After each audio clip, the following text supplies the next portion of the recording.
Welcome, ladies and gentlemen.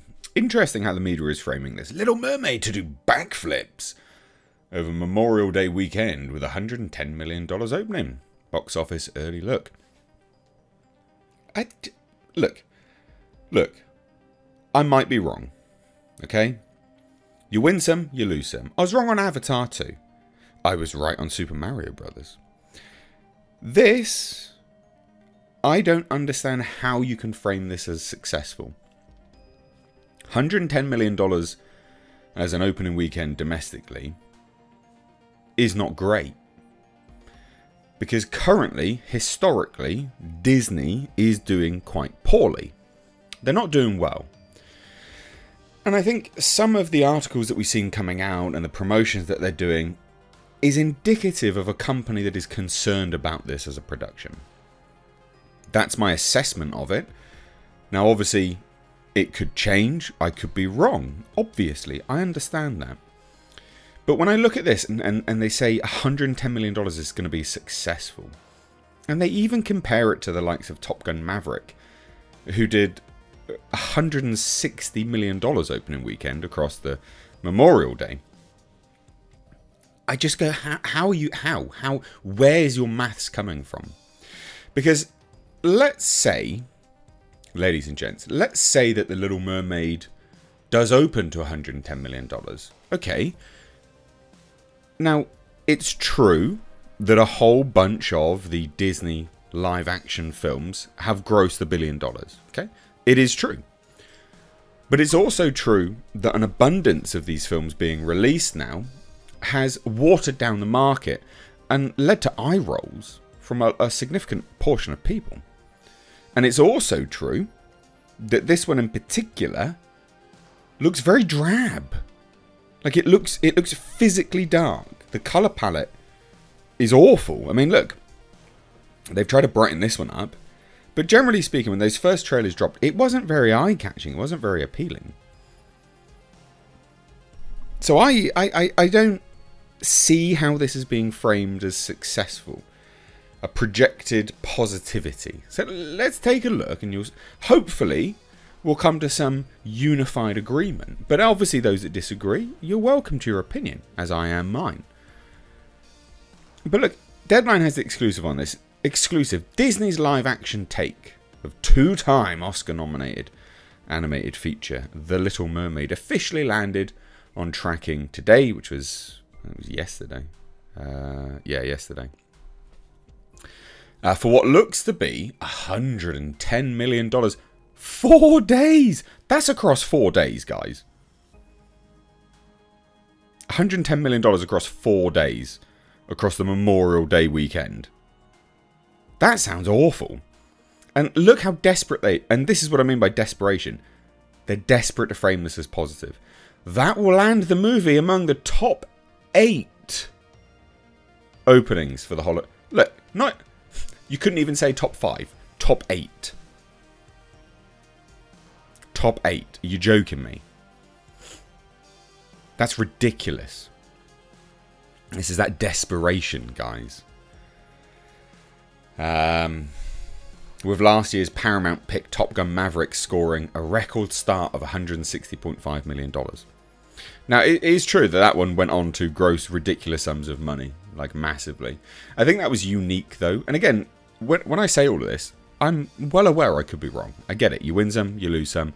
This is part of the game of talking about this stuff. I always own it when I'm wrong, though. Just like I did with Avatar 2, I'm well aware I was wrong.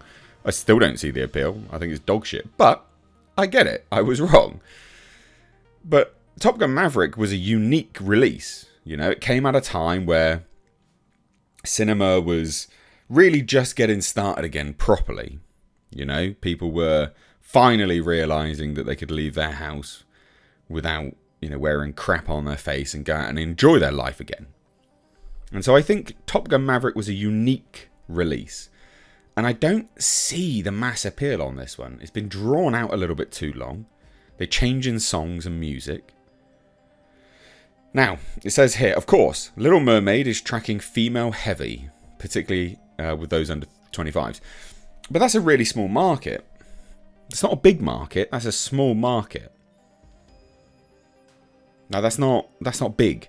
It's not the same as like The Lion King, for instance, which has a unified appeal between adults and children, you know, and men and women.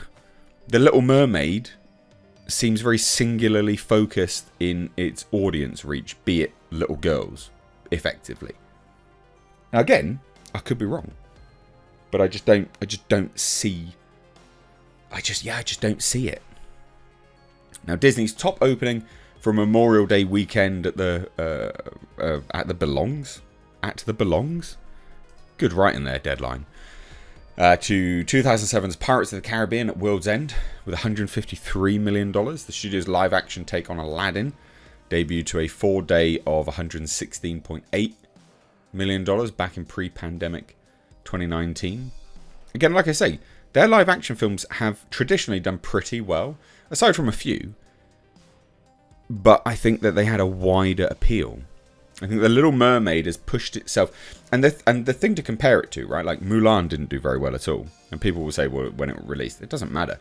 You've also got to look at the sort of audience specific to those live action films. Aladdin has a broader appeal than just little girls. Mermaid, little girls. Mulan, little girls. They try to broaden it out by including a lot more action and things like that, but realistically, it was kind of girls. Now they say here, look, you know, Disney will have 100 million plus opening title stateside this weekend in Marvel Studios' Guardians of the Galaxy Volume 3, which is eyeing around $110 million. That's awful. Possibly north of 120 million. And I liked that film, but that's awful. I hear the Pixar advanced ticket sales are pacing 6% behind Ant-Man and the Wasp: Quantumania, which did a 3-day of $106.1 million and 4-day of $120.3 million. That was awful. That's not good. And this is a film that I liked, but that's still not good, especially when Marvel movies are front-loaded. Now, let's say, for instance, that The Little Mermaid is front-loaded. Let's say it does, you know, it's sort of opening weekend, and then, just like any Marvel movie, it drops off by 60%. How is that ever going to be successful? Like, really? Now, they say this, the top opening for a Disney live-action remake of an animated classic belongs to The Lion King, which did $191.8 million. Then many would argue that the redo was animated. It was kind of animated. It's CG, but you know what I mean. So I just... this seems like an awful lot of cope here. $110 million across 4 days? That's not good. That's not good at all. I'm pretty certain... The thing is, we compare it to other children's movies that are out, right? So Super Mario Brothers, for instance, just grossed over now $100 billion. It did $100 billion in 26 days. Now that hit 4 quadrants. So that's everyone. Adults, kids, men, women. It appeals to everyone. This does not appeal to everyone. And it's separated from its other live action remakes in that fact as well. And I think they know that. And there's a lot of cope here. And again, I could be wrong, blah, blah, blah, I get it, blah. But I just don't see it. I don't see the appeal. And I understand there's appeal to children, young girls, but outside of that, where is it? Anyway, I think there's a lot of cope here from Disney in general, putting exclusive videos out, well, exclusive articles out with Deadline. This is unequivocally something which they've asked for. Because they're making a strangely high amount of promotions. I think this is them in absolute panic mode for The Little Mermaid. We'll see. We will see. But I think it's probably going to end up a bit of a bomb. Because I think people are tired of these live action remakes as well. Because it feels lazy. The general census when you start talking to people is, oh yeah, that's a bit lazy. When are they going to start making new stuff? You know? Again, if you think otherwise, let me know. I'd love to hear it. Genuinely. I'd love to hear it. So let me know down below in the comment section. If you're new here, do hit subscribe though, guys. Love to have you here more often. Cheers. Hope you have a great day. Take care.